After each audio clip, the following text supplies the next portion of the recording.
Good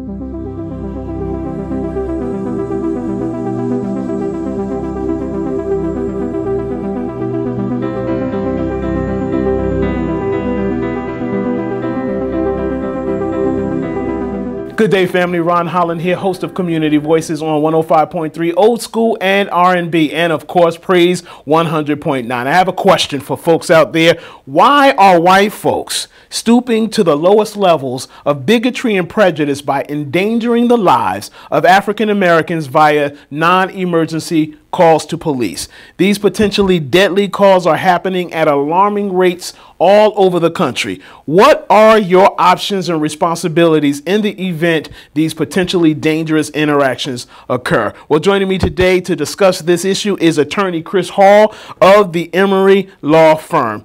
Chris, thank you so much for joining me today. Thank you, Ron, for having me. Absolutely. Before we delve in, because you have 5 specific things that people should do in the event of this potentially dangerous interaction, before we delve into that, I want to get your perspective on why this is actually happening in our country. Okay, I think this is, it stems from a long history of racism. It's rooted in racism, back from slavery days, that these thought patterns have been just passed down from generation to generation. So it's like a superiority complex that I think a lot of people have. Now, you mentioned slavery. If we remember the slave patrols, folks who were commissioned to go and capture runaway slaves, also to make sure that they were compliant in terms of being obedient to their masters. So that there is a history here. Right. Yeah. Right. Yeah. What is your perspective on in terms of how we interact with police? Because at the end of the day, even though Becky from the barbecue calls, you know, that interaction is what actually puts us in danger. Exactly. Yeah. I think the interaction with police is the most important thing. I think, first of all, you have to realize you're a citizen of America, and if you haven't done anything wrong, you shouldn't feel offended. You should speak to the officer like you have some sense, and also you can talk to them in a calm, collective manner to get your point across. But isn't it is an offense to me that if I'm doing my daily activities, that somebody finds an insult in that and they call the police just because I'm doing what everybody else has a right to do in this country. Right. Is to eat barbecue chicken. Why is that such a crime? I will be offended if the police is called, especially if, you know, there's a particular barbecue sauce that I'm fond of. It's called Absolutely. And so if I'm enjoying my chicken, I don't want the police called on me. Let me enjoy my chicken. I'm being facetious here, but the point is right. You know, we should be offended by this. But you say there's a response, or an appropriate response to being offended. Right. And what I'm talking about, and I'm putting it in context of in that moment. So definitely, yeah, you can be offended afterwards, but in that moment, if Barbecue Becky's calls the police on you, police arrive, you got to handle that moment with a calm, cool, collective mentality. Do you think that there is an intentional effort to put black people in harm's way? I don't think it's an intentional effort to put black people in harm's way. I think that a lot of white folks, they want to express their superiority complex, and you know, now, you know, black people, we're pretty much everywhere they are. You know, black people got money now, so a lot of times you got money. You an attorney.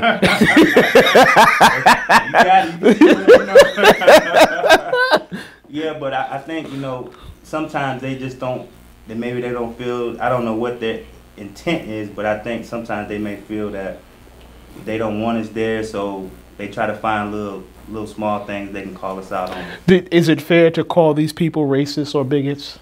I wouldn't personally call them racist or bigots. I would say what they're doing can be context as racism or bigotry, but I wouldn't call that individual racist. Now, I know that you're not a psychiatrist, but there's something internally happening. There's a mental dynamic that is at play here. What do you think that is? That, you know, you can actually call someone, you can call the police, and you know that that individual is doing nothing more than, you know, going about their lives. What is happening internally of an individual that actually do something like this?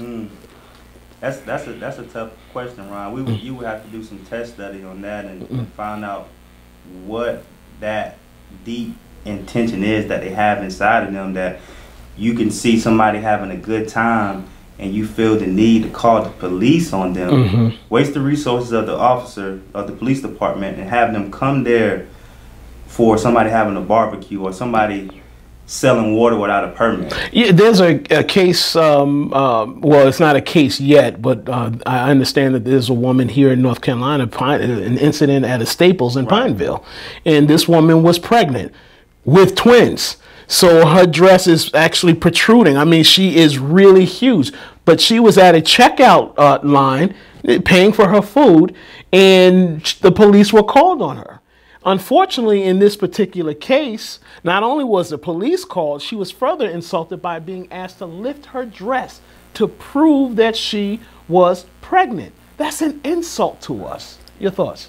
That's an insult. And now, before we were talking about individuals, and now this right here, Staples, this is a corporation, this is a business, so this woman would have recourse. Hopefully she sees this and calls me, but she would definitely have recourse because she can pursue a claim against Staples for their actions. What's the consequence of these negative interactions with police? Because at the end of the day, it all boils down to that particular moment where you are face to face with a police officer. Your thoughts? The negative interactions is you don't want to escalate anything. I always say when the officer comes out there, he's just doing his job. So what he's going to do is he's going to talk to BBQ Becky, see if any laws have been broken. He's going to ask you follow-up questions. So just answer those questions and then try to, move on throughout the rest of your day. Now, you've identified 5 critical things to do in the event a bigot intentionally calls the police. And I'm going to be explicit about that. I'm calling these folks bigots. So I'm not shy about that. But the first of which is to stay calm. Explain what you mean. Yeah, so stay calm. Once you're involved in this situation, you don't want to escalate it. So don't try not to get angry. We have an inclination to let our emotions get the best of us. Just try to take a few deep breaths and remain calm and handle the situation at hand. Now, of course, there are instances where people are actually staying calm. In Pennsylvania, for instance, there was a gentleman who was complying with the police, overly compliant. He was asked to spread his legs, to sit on the curb, spread his legs, hold his hands out. And the barrage of orders were coming at him, and he was being compliant. Yet the police still hit him with a taser. And of course, when you think about Philando Castile, when he was killed, he had a concealed carry permit. He had his gun in the car. It was put away. He was complying, very calm, and yet he was killed. What are your thoughts about that? When you're telling us to stay calm, we're staying calm, but then police find an excuse to kill or harm somebody. Right. So most of the situations, when you stay calm, you wanna make sure you get home at the end of the day. So most of the situations, staying calm will afford you that ability to get home at the end of the day safely. There will be some instances like you just named where staying calm, it still doesn't help the situation because the officers already have in their mind what their intentions are. But I think staying calm for the most part will afford you to get home safely. Okay. And number 2, don't escalate the situation. Explain. Don't escalate the situation. So if BBQ Becky or whomever calls the police on you, don't go confront her or him. You don't have to yell and call names. I'm sorry, BBQ Becky she's got to be confronted. Somebody got to talk to BBQ Becky. I'm sorry. Or Pool Party Paul, he's got to taste the concrete, man. I'm sorry. That's going to escalate the situation. So once the police arrive, you're looking like the bad guy out the gate. Yeah, but it'll feel so good. For that moment, but don't escalate the situation. But I guess my point is that in those instances where you're interacting with police, in the white community, they have an opportunity to express their anger and their frustration. But in our community, it's almost a crime to just ask a question. Right. It's almost like in our community, shut up and do what we say. But you're right, in the white community, they get to expand upon what their feelings are, Yeah. how they feel. Oh yeah. I've seen them curse officers out with Yeah. no recourse. So Yeah. it's definitely handled differently in the community. Yeah. Now, number 3 is being compliant. You're going to have to explain that because, again, does this mean that you should shut up and say nothing? No, not you don't have to shut up. But when I say be compliant, I mean if the officer asks for, identification, or if he asks you, do you live in this area, you can answer those questions. Be compliant, answer the officer's questions, and you don't have to be quiet, but just state your opinions and your feelings in a calm, articulate way. Yeah. Now, in the event the officer is required to put his hands on you, juxtapose that moment between his putting his hands on you and his choking you, because there's a natural inclination to survive, particularly if it escalates to the point where he's got his hands around your throat, or he's choking you. Your natural response is to actually try to alleviate that pain. So how do you in terms of being compliant, but you're also being choked to death? Right. Well, first, the officer should not be putting his hands on you at all. Should not be, unless you're doing something to threaten his life or another's life. But we know there are cases where officers take it upon themselves to put their hands on you. If the officer's trying to get you to the ground, put your hand behind your back, something of that nature, just be compliant. Let him do what he does, and you can take that up with the law, with his superiors later on. But if it's an instance where your life is being threatened, then you have no choice but to fight for your life. Yeah. If you've been choked out in your areas, leaving your body, you got to do whatever you can do. Yeah. To survive. Yeah. Now, number 4 is ask, have you broken laws? Elaborate on that one.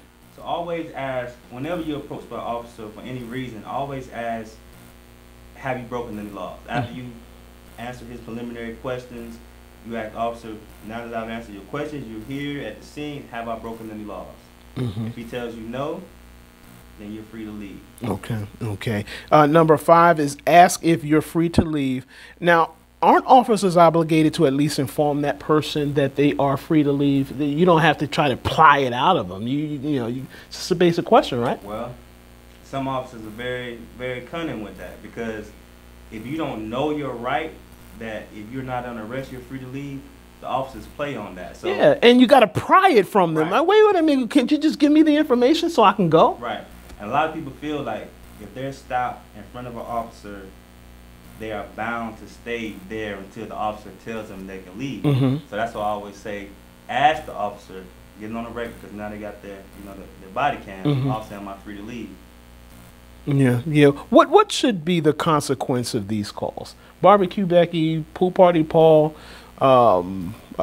Staples Stanley. I just made that one up. What should be the consequence of their actions? I think that there definitely needs to be some consequences in place.